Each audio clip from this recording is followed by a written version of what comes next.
Hey, hey, hey, happy Thursday. Come on in, pull up a chair. Gaming Gang Dispatch is in the air.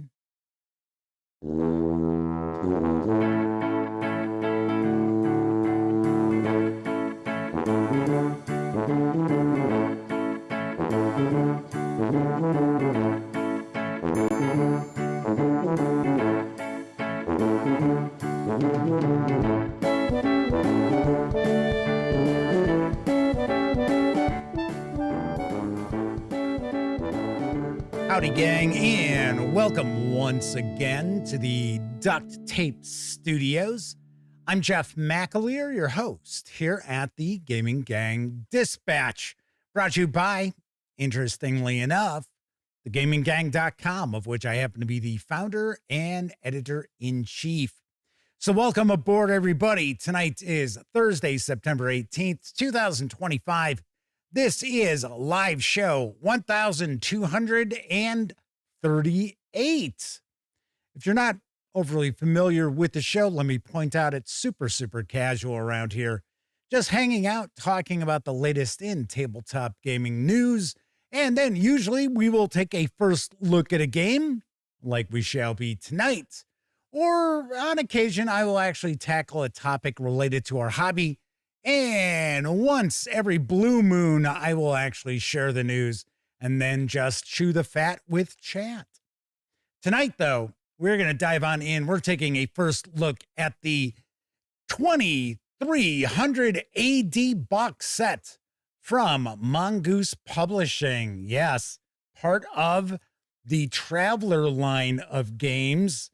We'll talk a little bit about that when we dig on in, because that wasn't always the case.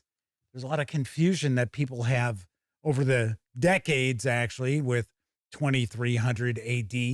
We're going to talk about that. We're going to discuss a bit about that. But of course, if you are tuning in for the live first look, I do want to mention that we always tackle the tabletop gaming news first around here. So it's probably going to be about 40, maybe 45 minutes before we get on into the first look. So if you're watching live, kick back, put your feet up, relax, enjoy yourself.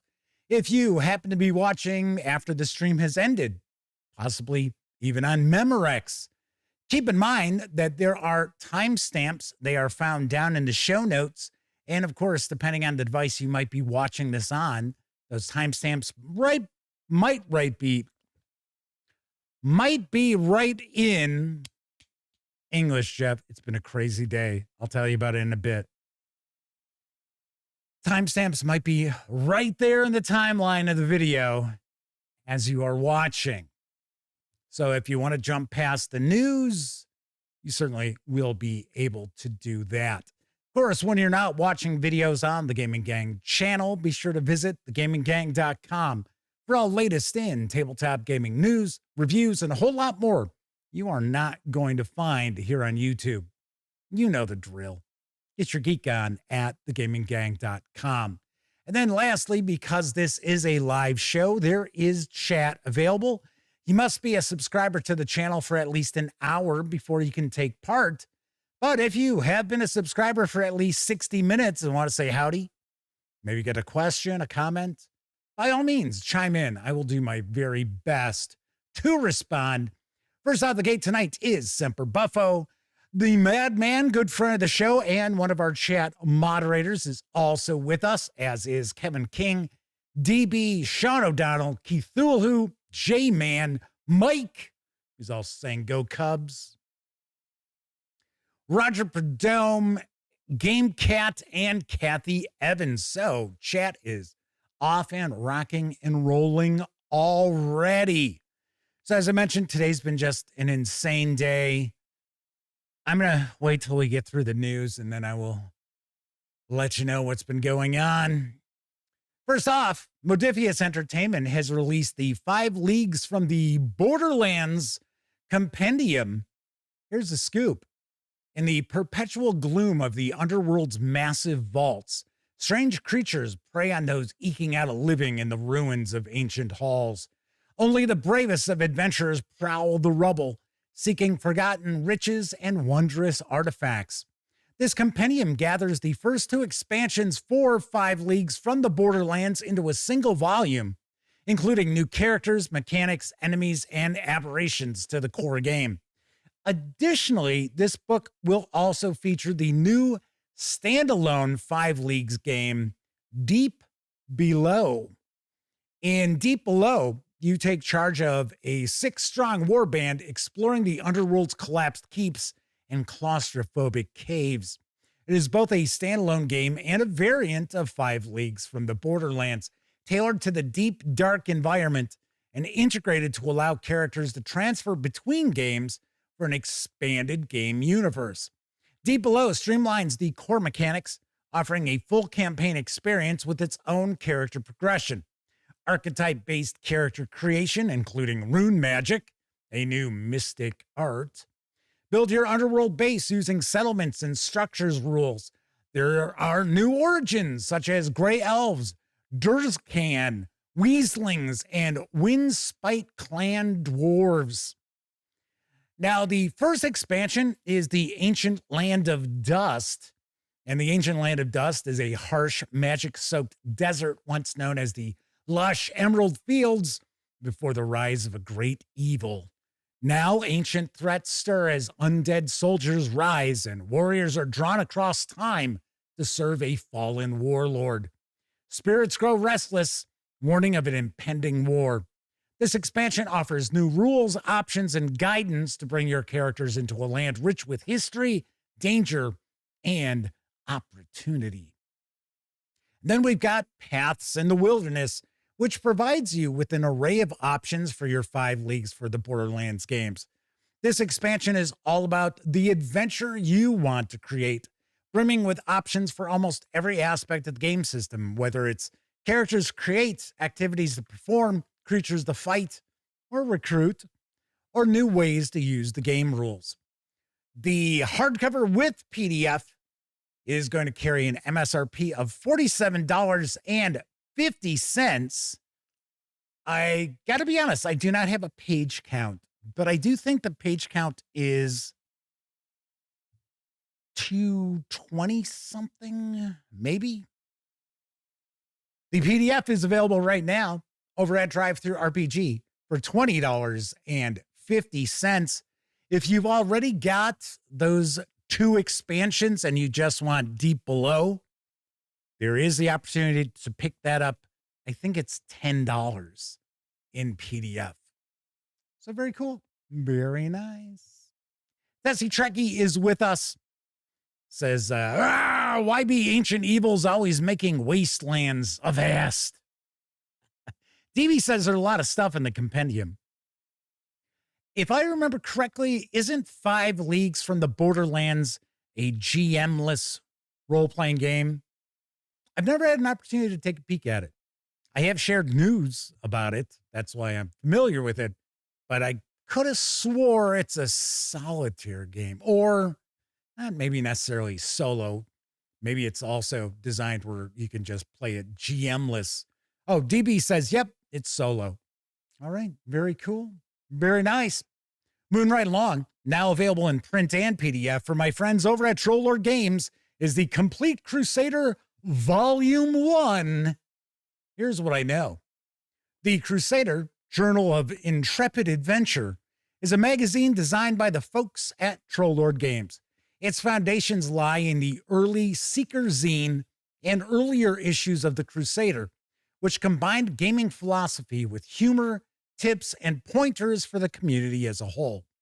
These journals, published periodically by Troll Lord Games, chronicle the growth, the history, the ins and outs of role-playing games like no other can. Articles from the game masters of yore to the new designers of the games we love. There will be something for everyone in these journals. Crusader brings its readers a plethora of useful articles, game design notes, and game tips from the best in the biz. More than just another gaming magazine, Crusader offers fiction, poetry, and spotlights artists of great repute, as well as those of little renown. Regular features include How It All Happened by Gary Gygax. Here, Mr. Gygax takes us back on the long journey of the history of TSR and his involvement in it.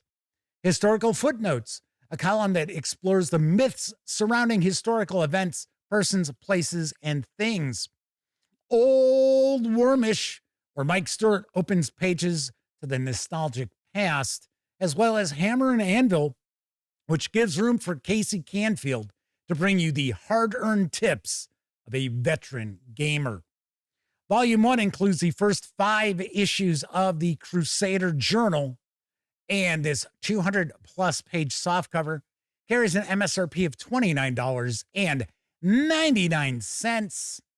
If you want just the PDF, you can grab that for $19.99. Keep in mind, these first 5 issues are from a ways back. I would take a guess.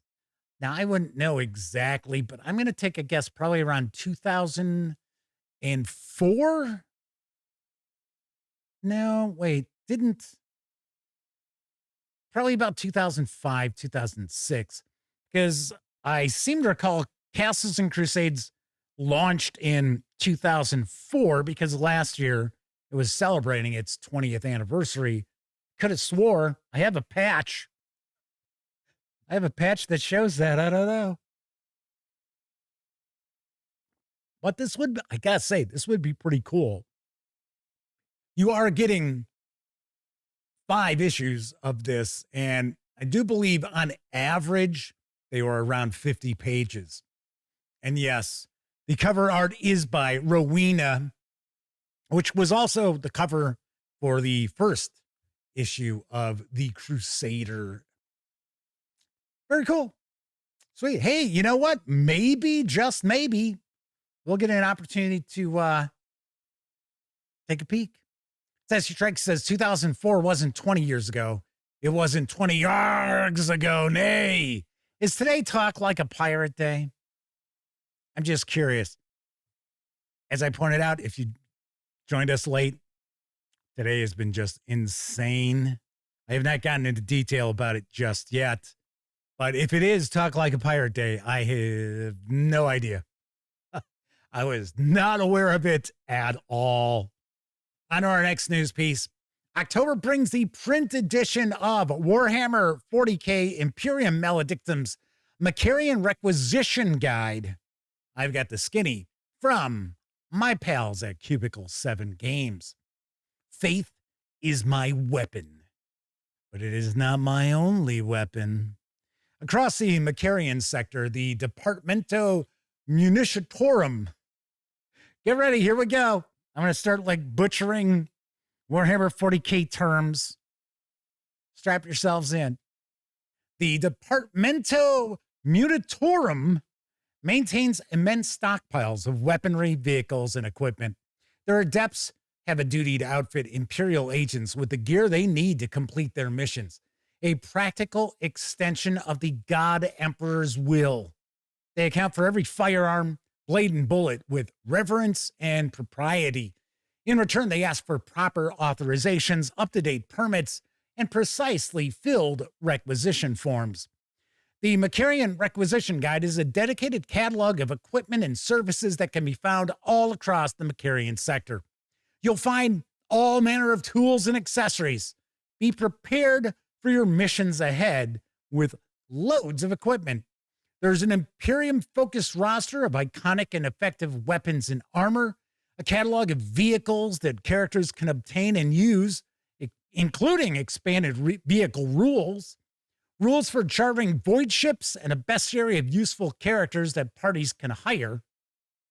Warhammer 40,000 Roleplay Imperium Maledictum Macarian Requisition Guide. Boy, that just rolls right off the tongue, don't it? Does require the Imperium Maledictum core rulebook in order to utilize.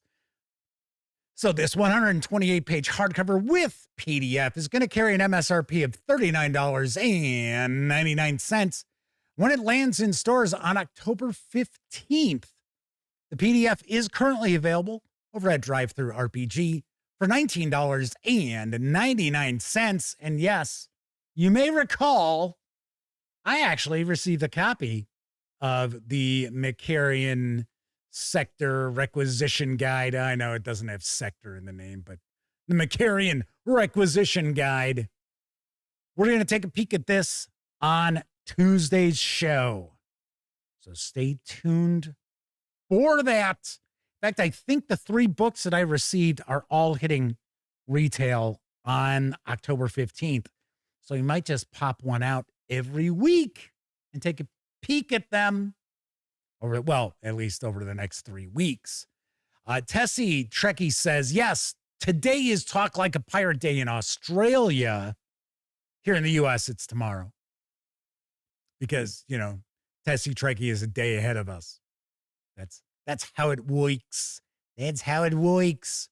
Moving right along, a solitaire adventure for old school essentials had landed in PDF from Hellwinter Forge of Wonder. That is really the company's name. Here's a lowdown on Hearts of Steel. Betrayed at your father's pyre, hunted by your own blood, can honor be reforged in the fires of vengeance?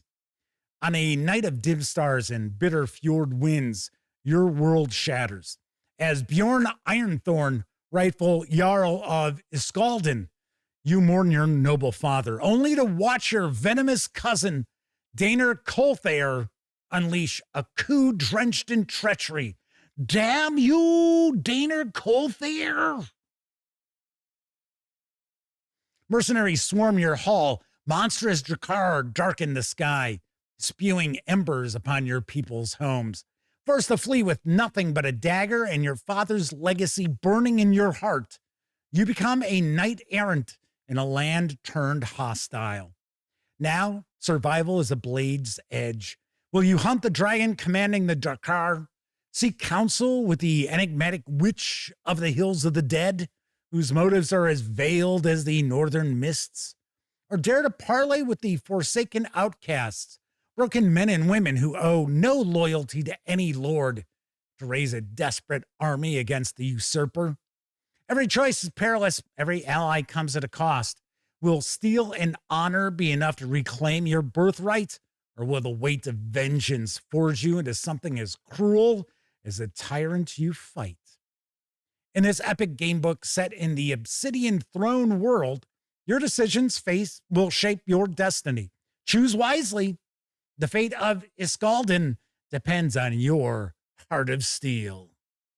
The 68-page PDF is available right now over at DriveThruRPG for $3.99. That tends to be the case with the adventures and such from Hellwinter Forge of Wonder. They tend to be pretty inexpensive. So I thought that was kind of cool. I decided I was gonna share that. Pretty nice. Pretty nice. Let's finish up the news. The Marvel Multiverse role-playing game Spider-Verse expansion is out in PDF. And I've got the latest, true believers. Developed in-house, Marvel's D616 system features 3 6-sided dice to make the game accessible and easy to learn for both new and veteran role-playing game fans alike. Web crawl your way across the web of life and destiny. The Spider-Verse expansion takes you deep into the life of Marvel's most iconic hero, Spider-Man, and all his variants and villains from throughout the multiverse. This expansion to the Marvel Multiverse role-playing game gives you new rules for creating spider heroes of your own, along with a deep dive into all the spider mythos.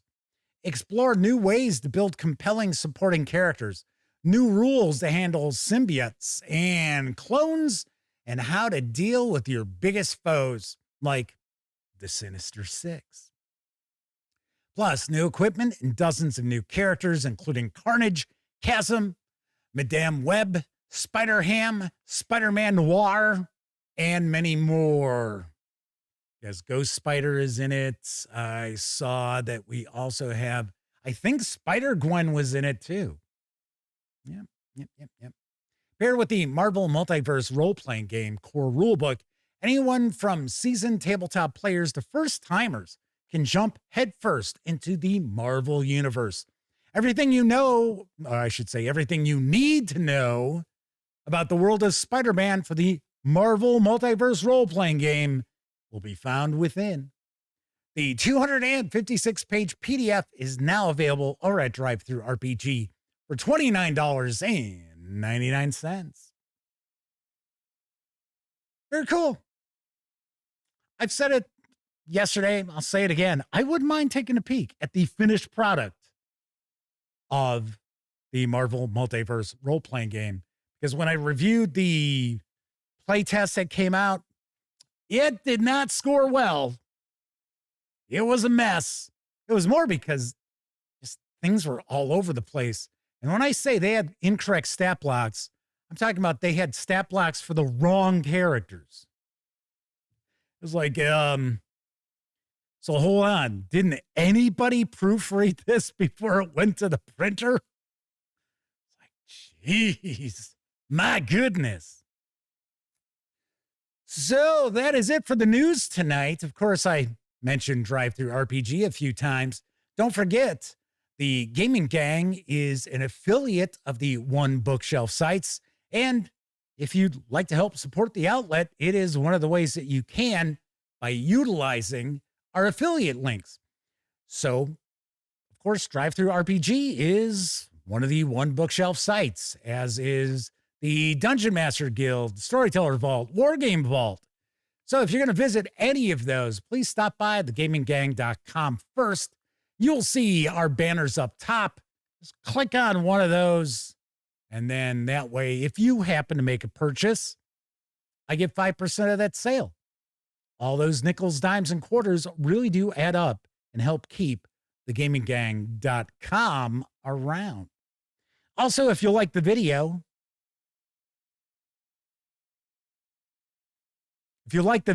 if you dig the channel, if you find the Gaming Gang to be a valuable resource, hell, just like what we do, you can always help support the outlet in a couple of other ways. First, by making a one-time donation by way of PayPal.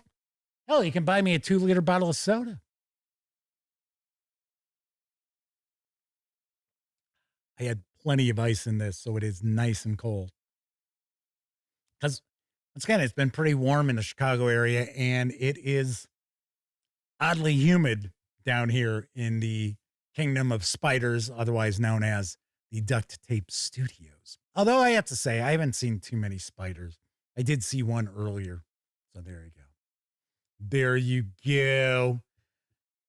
So yes. So there is that. Or, of course, you can become a monthly member of our Patreon.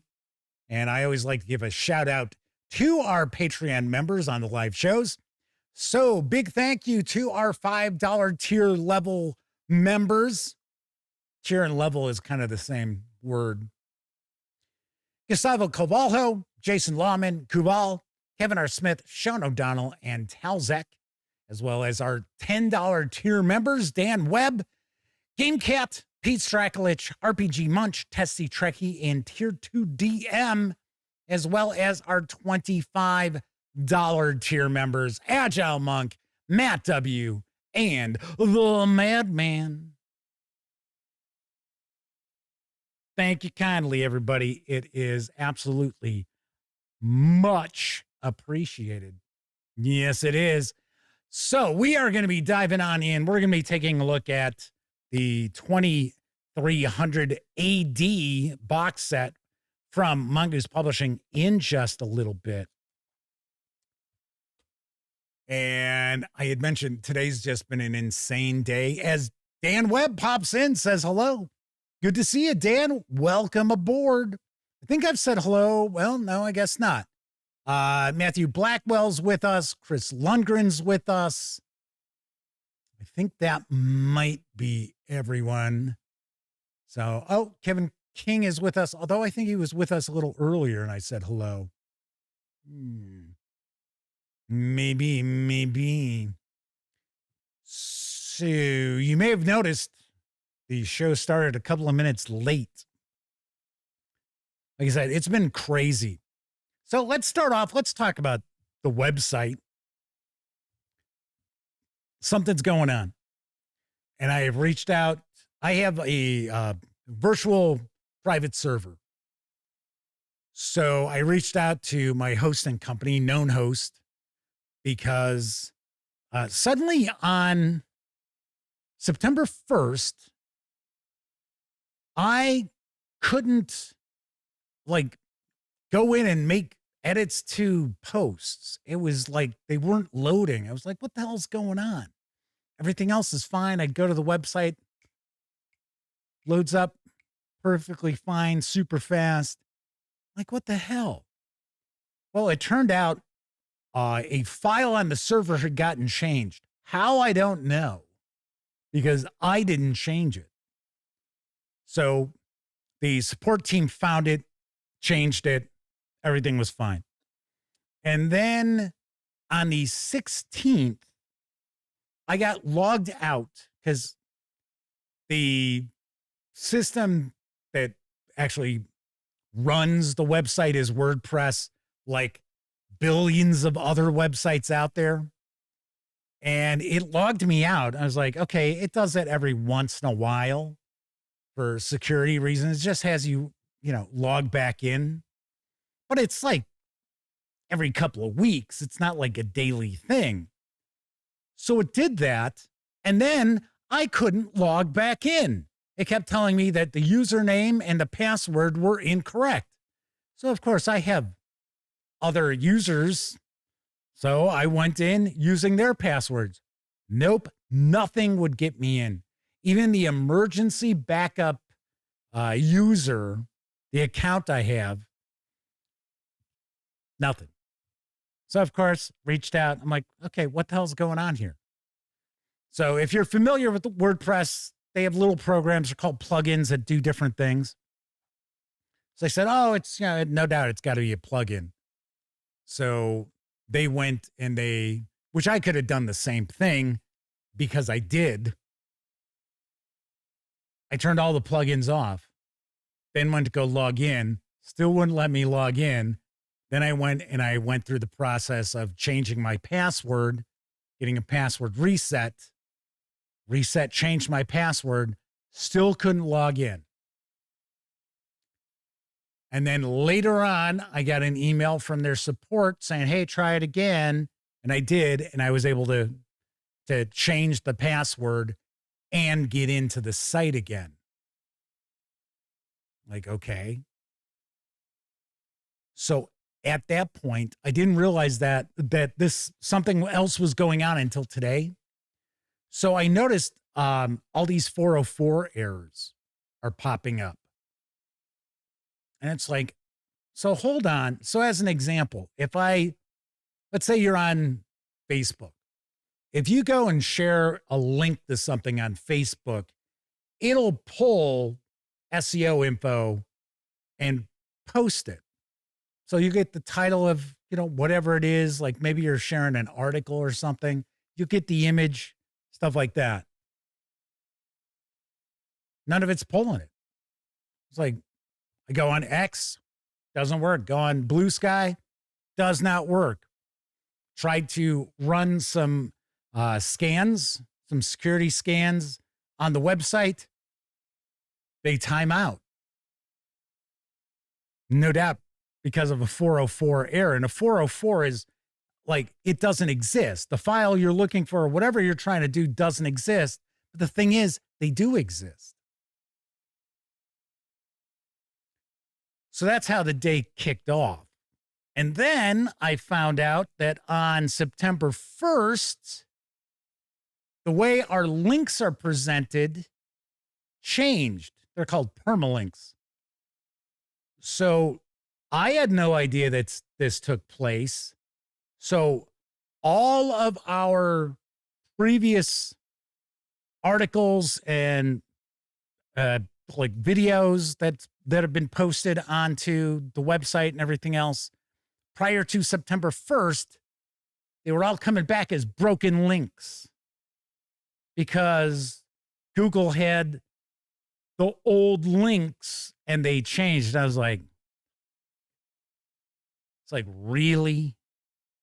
So I went in and I changed our, permalinks settings back to what they've been for 15 fucking years. So then I had to go onto social media and then delete all of the posts since September 1st because then they all had the wrong links. So I'm like, okay. DB says permalinks changed, so they're impermalinks, false advertising. It's just a term. Just a term. But the thing is, like, if you have a website and the website's been around for, a while, you do not want to change the structure of your permalinks because all of that SEO, all of Google picking up, like if you have a sitemap, stuff like that, all wasted. So before I started the show, I've been going back and forth with support from known host trying to figure out what the hell's going on. The website is still operating. It's operating fine. I'm just trying to figure out where these 404s coming from because for some reason, it seems like there's some sort of a security setting that is stopping the access. And it's not something I did. So I'm like, okay. All righty. So there was that. Then next, those of you who follow the show, you know that on Monday, I went for an ultrasound because I have a problem with my thyroid. So I got the test results back. Now, I have not talked to the doctor. I did get the test results back. There's an issue. So I took a look to see, okay, so what do these results mean? Because, of course, it's all technobabble. Might as well be, Star Trek, right? So, so there's there is some abnormal portions, like, I guess on the left side of my thyroid and then the right part of my neck. And so according to what I looked up on Google, probably next step is going to have a biopsy done.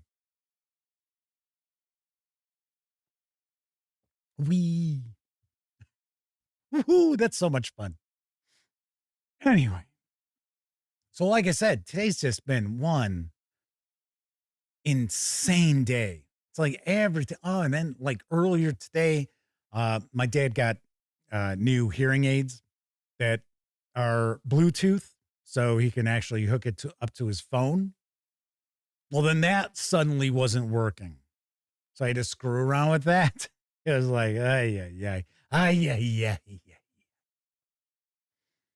Sean Dahl says, I have a gene stealer.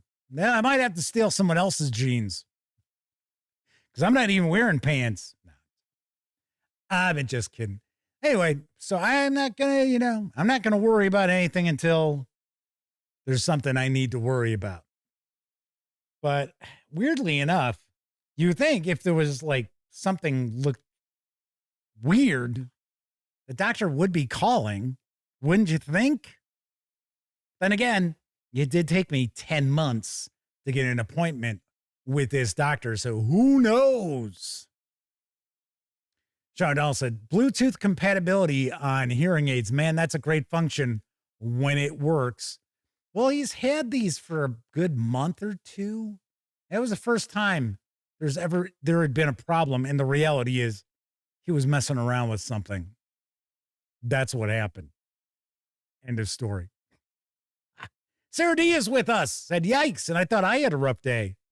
Hope things are better going forward. Yeah. I'm just me being me. I just don't want something where it's like, oh, yeah, well, I get to sit there and be like, hey, everybody, what's going on? Because that ain't happening. That is not going to happen. Anyway, so there you go. So that's, like I said, it's been an insane day. I'm lucky I got the show done. Man, I got everything finished 30 minutes before I came down here, which was 30 minutes before the stream started. And I am wearing the Chicago Cubs jersey to celebrate the Cubs clinching a spot in the playoffs. This is actually an early birthday present my mom gave me. It is a Ryan Sandberg jersey. It's just like a pullover. It doesn't, as you can see, it doesn't button up. But it's a Cooperstown classic. I was kind of like, I'm kind of surprised. I mean, it's all like, these are all stitched.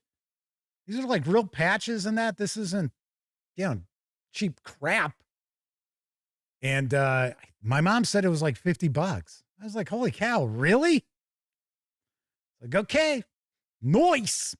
After Ryan Sandberg passed away recently, Ellie and I were talking, and I said, he was our Cub. People a little older than us, and I loved Ron Santo, but I loved Ron Santo more because of him on the radio, listening to him on the radio for years and years and years, and also knowing he was a great player, but I don't remember ever watching Ron Santo. I kind of remember Ernie Banks when he hit his 500th home run, because I think we had it on TV. But, those Cubs, they weren't our Cubs. They were, like our Cubs were the Ryan Sandbergs, the Jody Davises, the Sean Dunstons, Andre Dawson, even like Sammy Sosa. I liked Sammy Sosa, but he was still kind of further on down the line from when we were teenagers first, like really getting into the Cubs. So, hell getting old, kids. Hell getting old. All righty. So, tonight, I am going to be taking a first look at the 2300 AD box set from Mongoose Publishing. But first, I think it's time for a brief intermission. Maybe. It's intermission time, folks. Time out for a delicious snack in our sparkling refreshment building. Every item a fresh, appetizing taste treat. Our hamburgers are the finest, quality beef expertly prepared for extra deliciousness. Treat yourself royally right now. What a hamburger. Why does a Tootsie Roll last such a long, long time? Because inside every big Tootsie Roll, there are exactly 700 chews. Exactly. When you chew the chocolatey outside, you're really chewing the inside. Because the chewy inside goes all the way through to the chewy middle. From your first chew to your last chew, a Tootsie Roll is chewy all the way through. From the bottom, the top, in between, and at both ends. In fact, inside every big Tootsie Roll, there are exactly 700 chews. Exactly. Boys and girls of America, if you want a candy that lasts and lasts, get Tootsie Roll. They last a long, long time.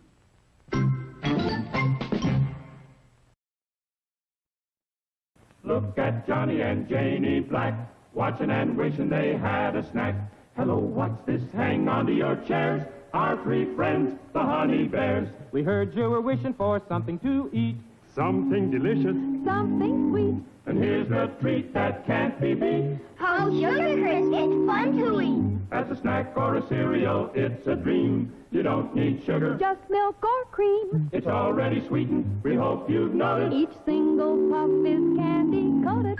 Sugar Crisp is fun to eat three ways. As a cereal with milk or cream, as a snack any time of day, or as candy right out of the box. Remember, As a cereal, it's dandy. For snacks, it's so handy. Or eat it like candy. Post Sugar Crisp. the red, white, and blue package with the three bears on it.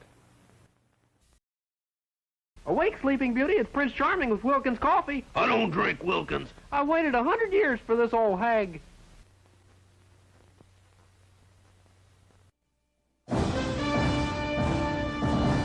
In Rocky IV, he fought for his country. What the hell is this? Now, Dolph Lundgren is taking off his gloves and taking on an entire army. One man at a time. Red Scorpion. The impetus behind the rebellion is this man. He is your targeted objective. His one mistake meant a death sentence. I leave you as an insult to your people. How could you fail? Their one mistake. Do you have a band-aid? You're breaking my bleeding heart, Moose. Was not finishing the job. We will deliver our response. This is the rebel army. Pride of the Soviet army.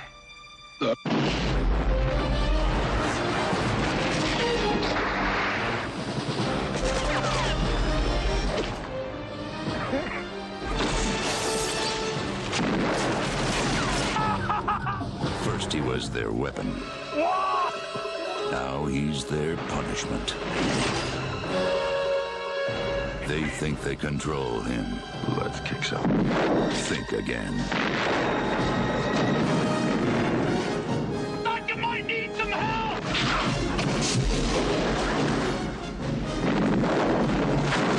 Dolph Lundgren. Red Scorpion.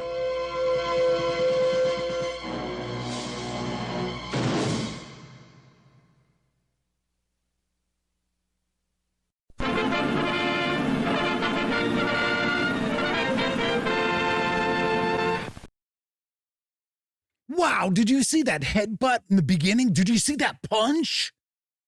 They were about that far away from the guy's face. It's like, wow. Somebody needed to change the angle of that a little bit with the camera. And a little closer. And I heard that movie's awful. I've never seen it. But yes. Let's see. DB said that makes him want to play Top Secret. I could see that. I can certainly see that. Max Apocalypse is with us in chat. Ken has arrived to join us as well. Something I should also mention in case you've missed this before, when the brief intermission starts and it's like, howdy gang, that's me. It's not some auto post or anything. That's why the Madman and Sarah D say hello. Gotta sit there and I'm like, Everybody else is just, yeah, whatever, Jeff. Yeah, howdy, gang. Hey, up yours. I only watch this because I got nothing better to do. Yep, I see how it goes. So tonight, we're going to be diving on in and taking a first look at the 2300 AD box set from Mongoose Publishing. The physical box with PDFs carries an MSRP of $99.99. Any car, any color, $99.99. If you want to grab just the PDF, you can do so over at DriveThruRPG for $49.99. You do need to have the Traveler Core book in order to use this box set. Well. And one other thing I want to mention here. So this arrived today. This actually was part of a package that came from England. And Max Apocalypse says, it's our alone time with the intermission. Yeah, keep that attitude up. You won't get an intermission anymore. Raven's joined us in chat. Good to see you, Raven. Anyway, so I received this. I received a couple of Traveler books. I received a Paranoia book. And they came in this new, I guess it's their influencer box. Like so.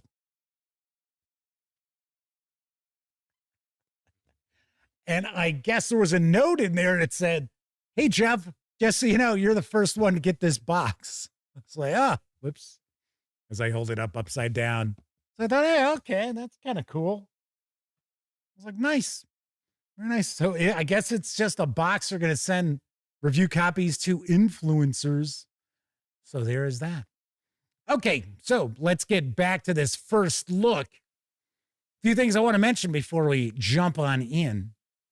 First of all, the fine folks over at Mongoose Publishing did provide me with this review copy, but neither I nor anyone else affiliated with the Gaming Gang has received any other sort of compensation for me to share this review with you. Actually, I should say first look with you.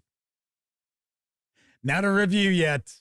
Although people are like, when I do first looks, they're like, oh man, that was a great review. And it's like, wasn't a review. I have not read this. I don't know.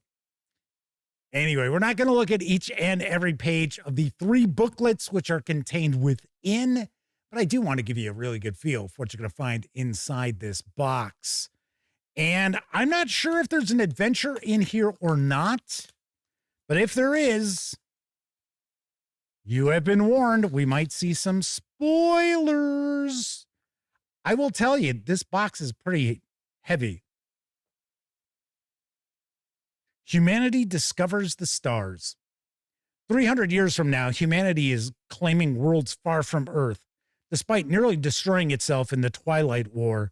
Despite all the wars since, humanity has held on and kept its dream alive. 2300 AD is the story of that dream, as humanity reaches for the stars. This is a richly developed, hard science fiction universe, with ships spinning against the night as they are propelled by the stutter warp drive, a true violation of physics as we know it now, or as we should be, as we now know it. Not in the right order there. Airships, helicopters, and hovercraft are common sights on worlds of the frontier, while space planes and rockets carry explorers and traders to orbit, and from there, starships take them across the gulf of space to the colonies. Campaigns in 2300 AD range from interstellar exploration and war on the far frontier, building new colonies on hostile worlds, discovering and understanding alien species, and engaging in espionage and crime in the gritty megacities of the core worlds. Box set contains Book 1, Characters and Equipment, Book 2, The Worlds of 2300 AD, Book 3, Vehicles and Spacecraft, as well as a poster map depicting a star chart of known space. Tessie Treggy is mentioning that this has ties to Twilight 2000. It's a, well, okay, I don't know if this edition does. I know previous editions were supposed to be tied into it. So, to my knowledge, remember, I'm not completely up on a lot of the history from Traveler. I had the little black box with the little black books, and I bought a bunch of the little black books and the little black adventures that were coming out in the 80s. But once, I want to say, I think once Mega Traveler hit, I kind of left Traveler behind. Always dug it, always liked it. But yes, I thought this is supposed to be tied into Twilight 2000. But then it was also supposed to be tied into a Traveler. And then I've heard, sadly, we don't have Kevin R. Smith with us tonight. He tends to be our kind of our expert historian on role-playing games. But I could have swore that there was an edition of this at some point in time that did tie into Traveler. Don't know. We'll find out as we take a peek through this.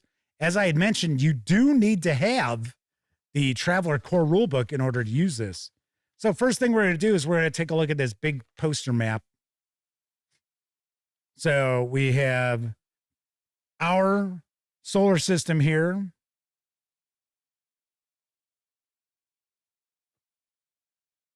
So this is explored space.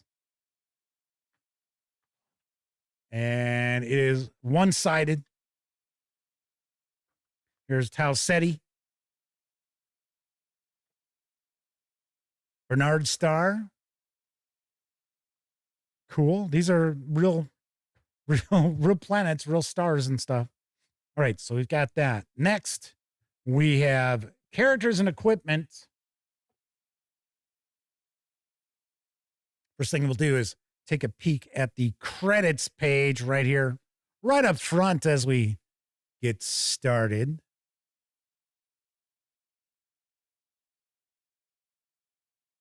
Of course, a lot of folks worked very hard to bring this to life.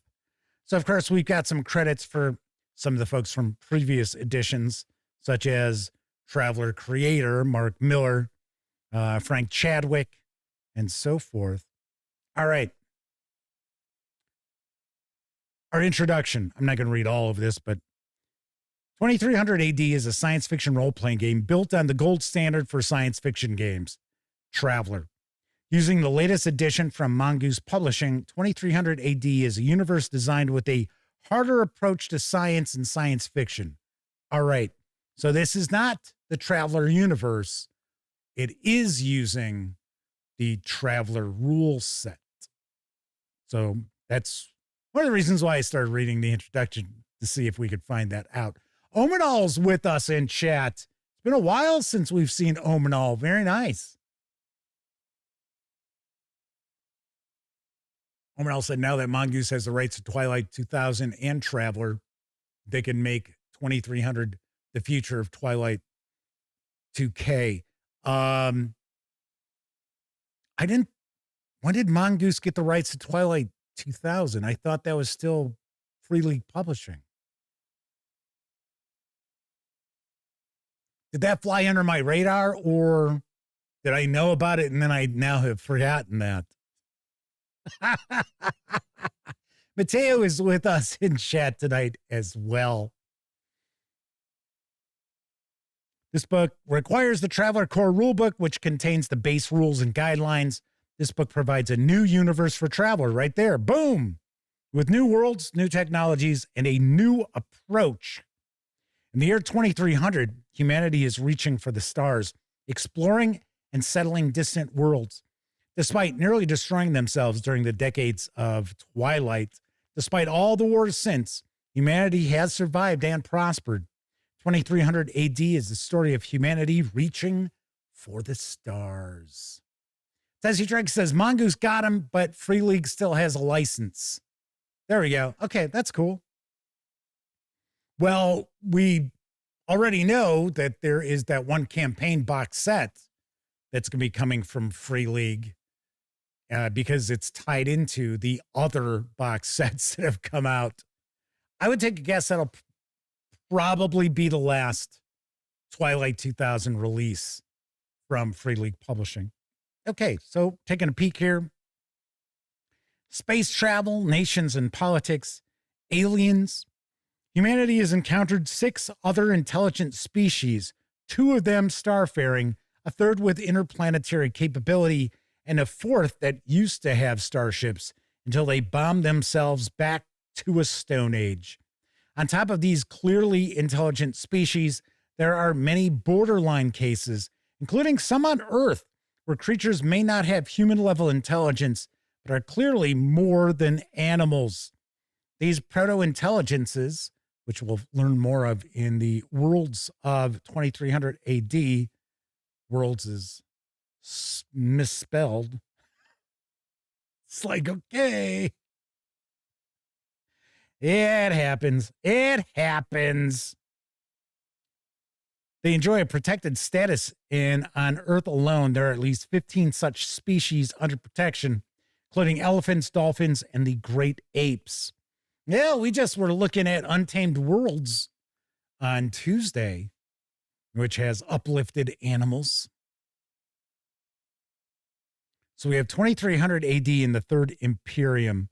Although 2300 AD makes use of the Traveler Core Rulebook, it is not part of the Third Imperium universe. 2300 AD stands on its own. All right.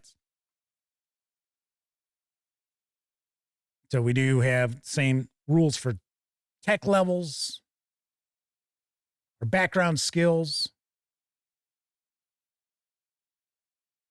So there's the 32 worlds and 50 plus colonies at the frontier provide a wide range of worlds, from the beautiful but useless flora of Beta Canum to the harsh gravity and poisonous atmosphere of King. Colony worlds are all hostile to some degree. Travelers from frontier worlds need to combine a mix of survival skills with technical knowledge using modern medical and environmental technology. They combine adapting the worlds with adapting themselves. No! We're going to get into a little transhumanism here. So here we've got our archetypes. We've got the drifter. Drifters are wanderers and travelers, moving across colony worlds and the built-up cities of the core. Looks like we have 4 pages devoted to, oh, no, that was 5 pages devoted to that.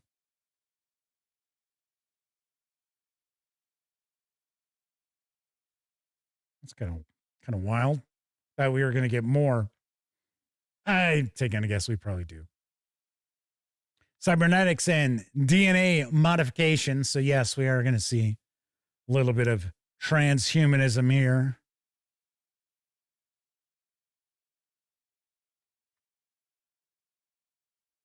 Symbionts, blood clotting agents, vitamin synthesizing symbiont. That's cool. Wilderness exploration and survival gear. Tools. Like the artwork. Quite a bit. So our computers. Cargo handling equipment. Aha, melee weapons. Oh, wow. And we get images of them. That's nice. Hatchet, axe, club, katana, longsword, a shock baton, shock glove. We get into our firearms. Is everything going to be slug throwers? Oh, no. We've got Gauss weapons. I would think the majority of them are going to be slug throwers.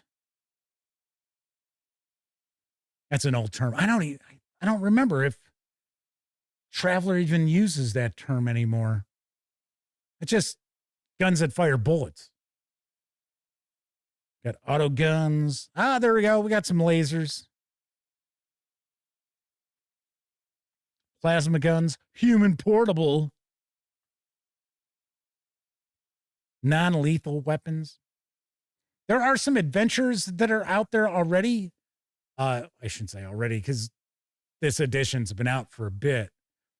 But I want to say there's one that I shared news about when it was, I think it was crowdfunded, if I remember correctly.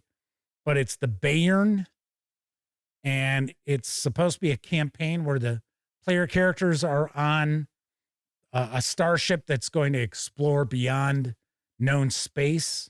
I believe that's the premise of that campaign. Christopher Lundgren says their copy of the new, not new Dungeons & Dragons arrived today.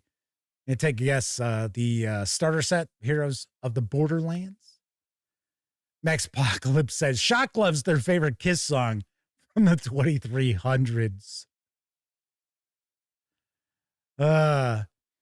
Tessie Trek said, without going too far into politics, a guy at our local role-playing game club got super upset because the GM of an Eclipse Phase game described it as a transhuman game. Oh, Jesus.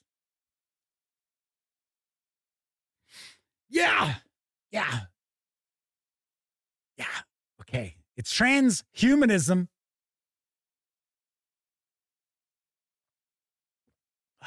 The willful ignorance of people is just shocking. It really is. Okay, so we got robots. Changes from the robots handbook. So we've got different robots than we would see with Traveler. Obviously, I would think because the technological level should be lower. We've got our core worlds. So we've got Jupiter, Europa, Ganymede, Uranus. Yeah, you thought you were going to get a joke out of that. Thought you were going to get a joke. We got Saturn, Titan, Neptune, Luna, Earth.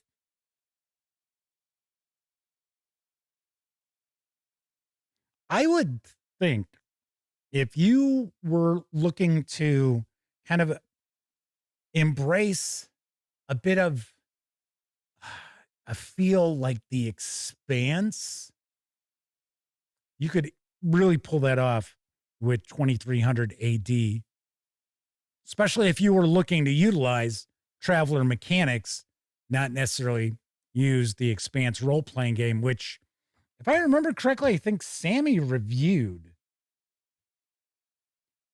Funny enough, we do actually have a review of 2300 AD on the Gaming Gang. It was a contributor who popped in. I think it was their only review that they may have done.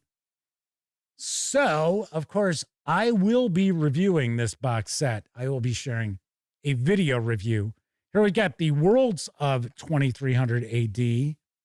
Once again, our credits, in case they might be different than book one.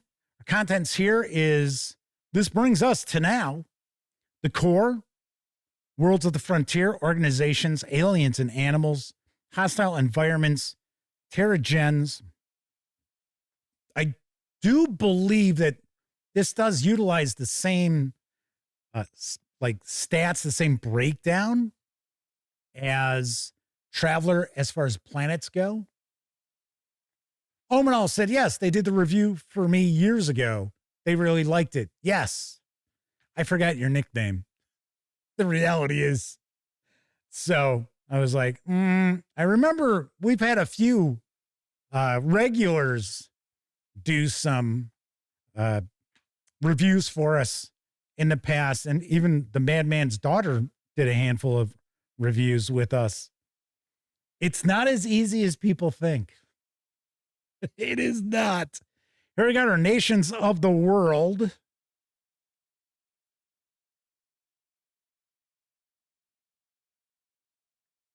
This is what I'm talking about as far as the way the planets are broken down, the way they're displayed. This is the way that they do it with Traveler.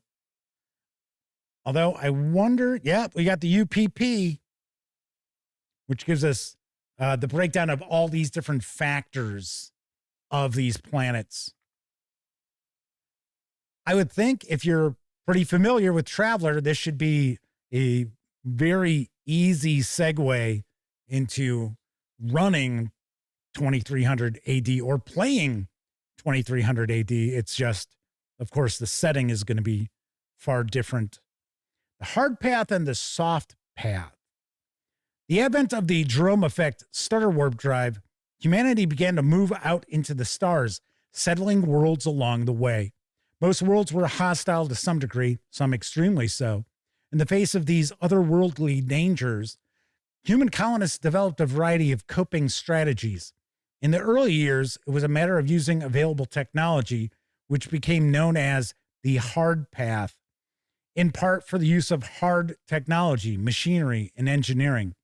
The soft path evolved later, spurred by the Life Foundation and other pro-colonization agencies.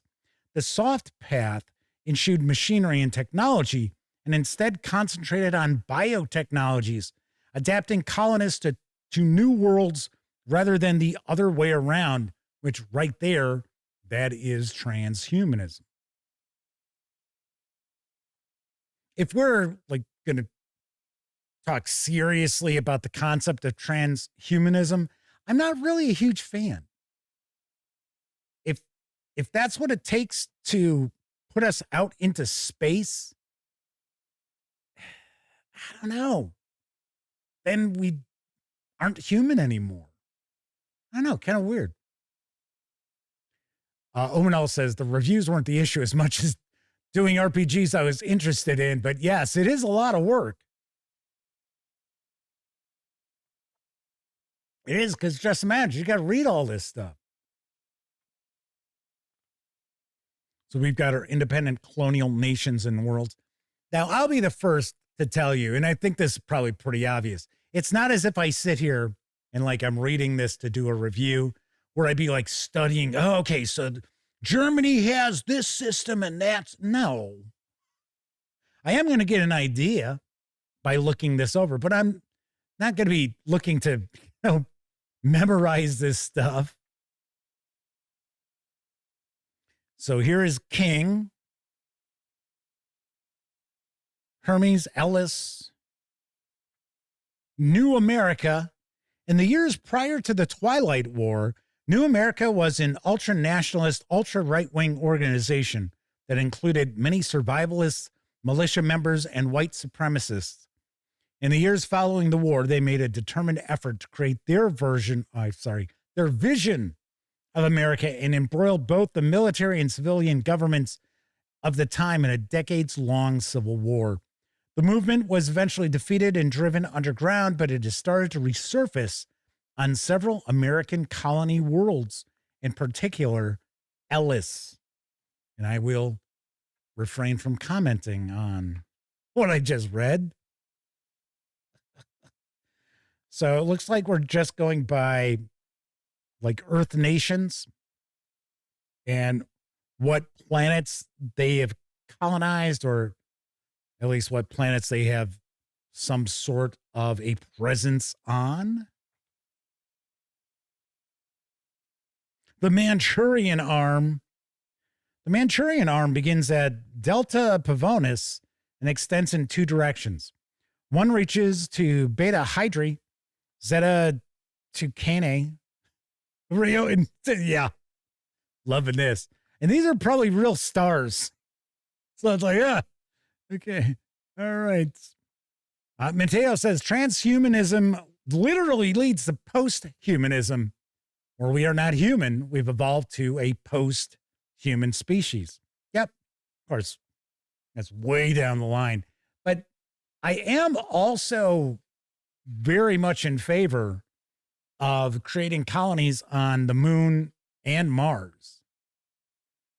And as weird as this is, hate to be sitting here agreeing with Elon Musk on something, but I do agree that we really do want that to happen sooner rather than later, because if we can establish colonies on the moon, if we can establish a colony on Mars, then the likelihood of the human race being wiped out by some event becomes pretty minimal.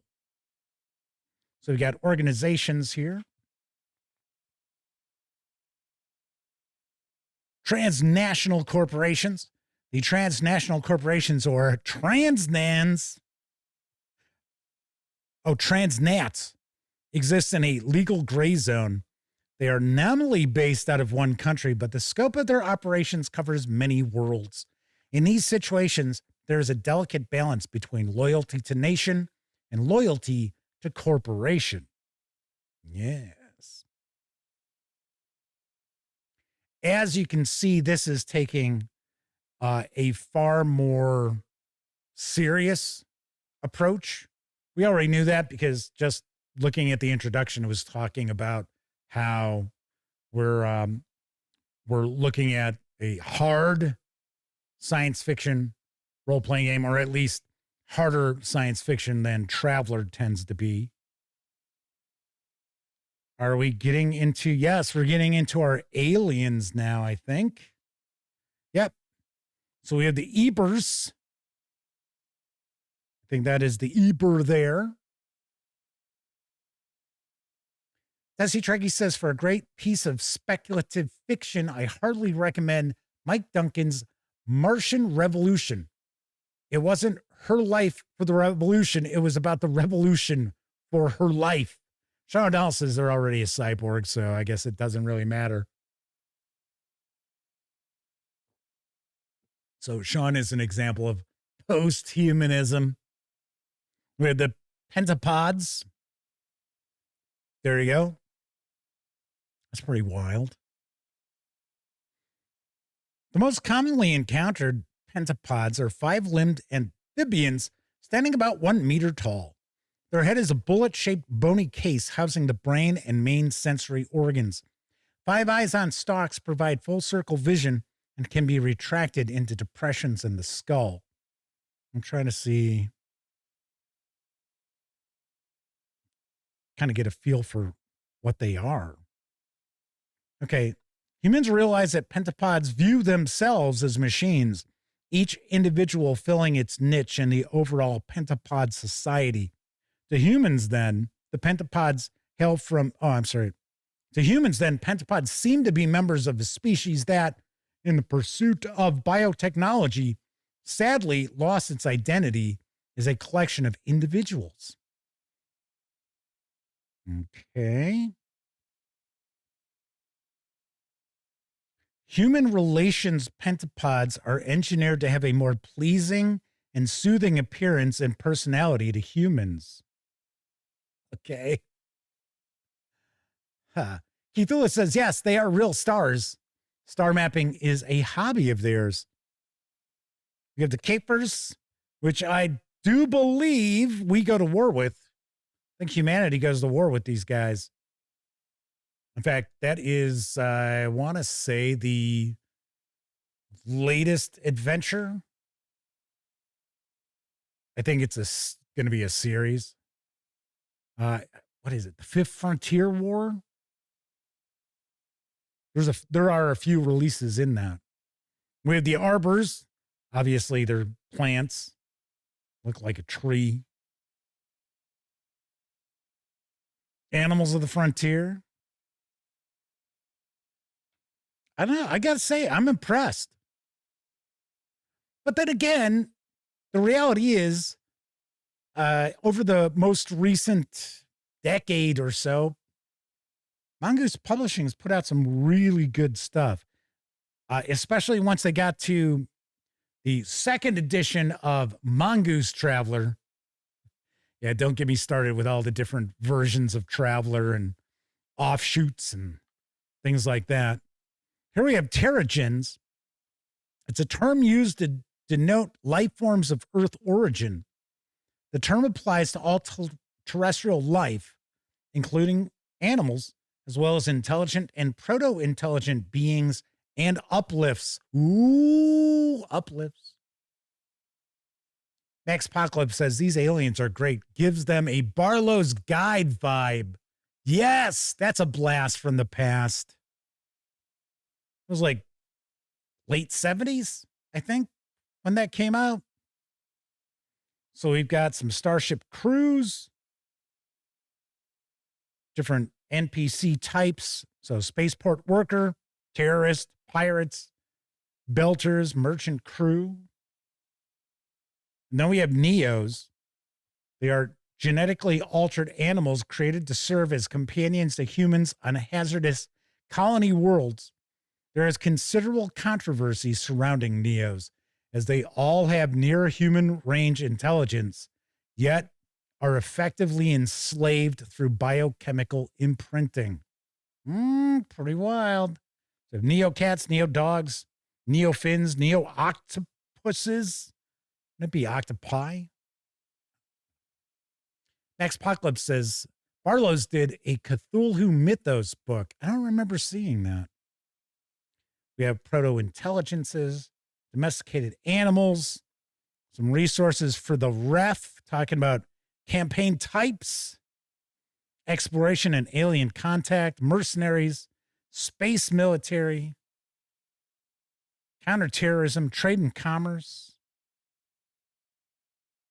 We've got a calendar of 2300, it looks like. It says, it should be noted that while 2296 and 2304 are leap years, 2300 is not. All right, then we got an index, and then we will look at our final book, Vehicles and Spacecraft. Once again, here's our credits.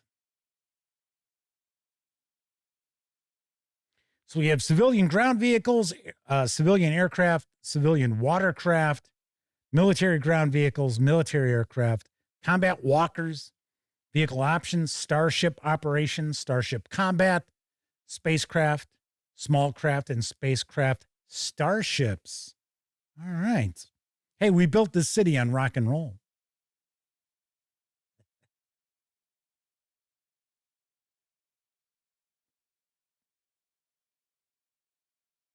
Broadly speaking, vehicles fall into three categories: land, air, and sea. On frontier worlds, wheeled off-road vehicles are dominant, although hovercraft are widely used in a variety of roles. Small motorcycles and ATVs are a common way to get around. Track vehicles are usually used in exceptionally rough terrain. Walkers are also used for rough terrain, but their complexity and relatively low speed makes them uncommon. All right, so we're going to get into our ground vehicles here. Our civilian aircraft.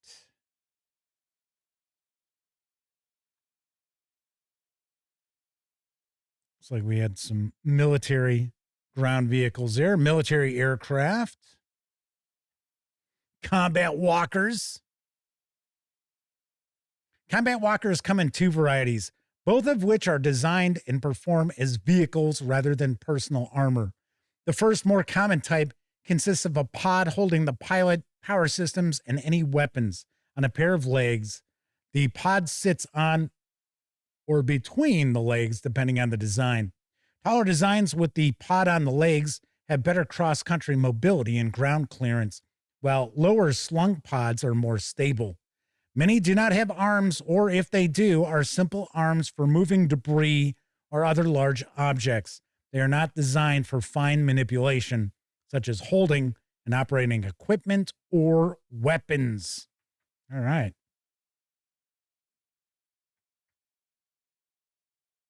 Then we get into some new vehicle weapons, get into our starships.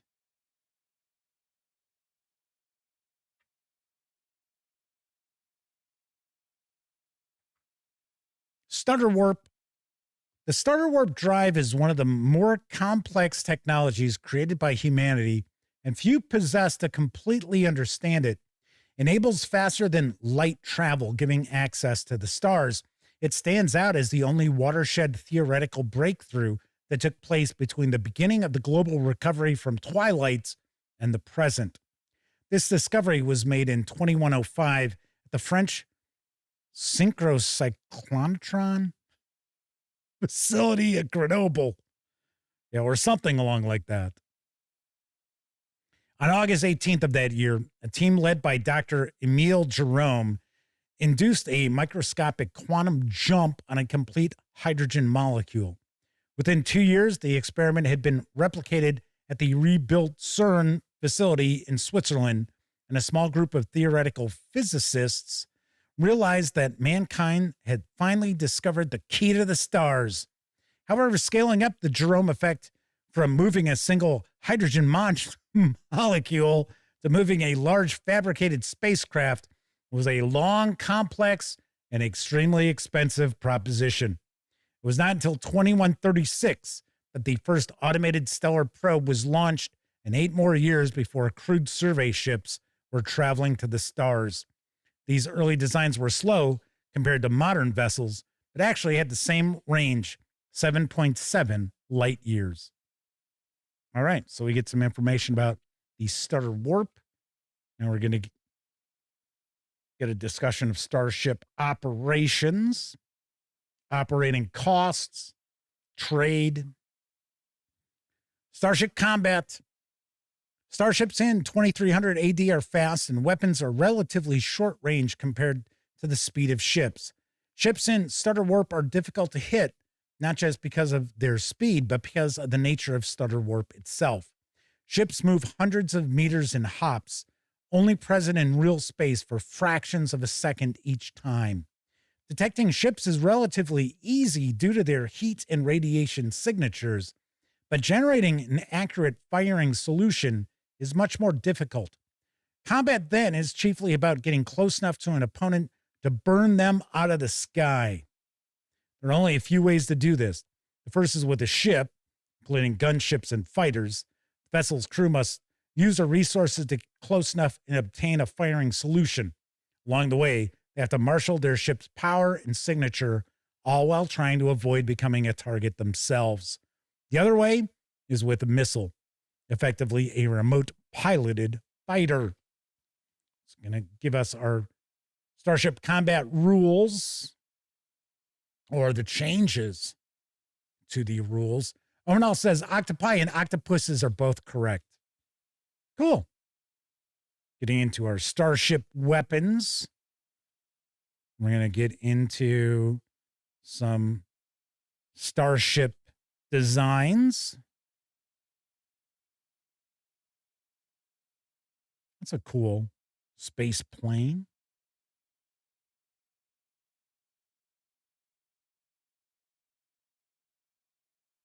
The longboat. As you can see, we're not looking at starships, spacecraft that are, I guess we would say, like space fantasy type craft. So here, the Scout. But once again, this is supposed to be a hard science fiction role-playing game. Very nice. And then, of course, with all the various different supplements that have come out for 2300 AD, they expand upon the various vehicles and creatures and things like that. There's a colonial transport that carries, it says 200 passengers. Omenal says they think tech level 12 is a sweet spot with technology that's close enough to be scientific rather than magic hand waving. We also have deck plans for these. All right. And of course, I'm obviously skipping pages here. And then we'll wrap up with our index. So altogether, it looks like we've got over 330 pages of content between these three books, because I think each of them clocked in at over 100 pages. So that was 112, 120, and 104. Very nice. So we've got our vehicles and spacecraft, our the worlds of 2300 AD, and our characters and equipment books, as well as our poster map of known space. And that's what we find inside the 2300 AD box set from Mongoose Publishing. Once again, in order to utilize this, you must have the core rulebook for Traveler. This box set with PDFs carries an MSRP of $99.99. If you want to just grab the PDF, you can do so over at DriveThruRPG for $49.99. Very nice. As I mentioned, I will have a review of 2300 AD in the not too distant future. So stay tuned. I've got some other goodies popping up this weekend, so keep your eyes peeled. I'm going to get some first looks out there, as well as I'll have a review or two. But I will have about 3 or 4 first look videos arriving this weekend and into next week. So plenty of stuff to keep you occupied here on the Gaming Gang channel. That's it for this time out. If you like the video, by all means, please give it a quick thumbs up. Subscribe to the Gaming Gang channel if you haven't already. And if you do subscribe, don't forget, ring that bell, because it'll not only let you know when the Dispatch streams live Tuesday, Wednesday, and Thursday evenings right here on YouTube. It'll also let you know when I share other videos, such as my recent review of the Castles and Crusades starter set from Troll Lord Games. Of course, when you're not watching videos on the Gaming Gang channel, be sure to visit thegaminggang.com for all the latest in tabletop gaming news, reviews, and a whole lot more you are not going to find here on YouTube. You know the drill. Get your geek on at thegaminggang.com. If you're watching live, thank you very much. If you watched live and took part in chat, you get a tip of the cap, because not only are you keeping me company, You're also keeping each other company while I'm sharing the news or unboxing a board game or flipping through a role-playing game book. So thank you very much for that. But of course, I also know a lot of people out there, they don't have an opportunity to watch live. Doesn't matter if you're watching live or on Memorex. Thank you for taking time out to watch any of the over 2,300 videos here on the channel. Thank you very much for watching. Enjoy the rest of your week. Have a great weekend. I will be back on Tuesday. Once again, I'm Jeff McAleer, and as always, I certainly hope each and every one of you get to enjoy plenty of great gaming with your gang.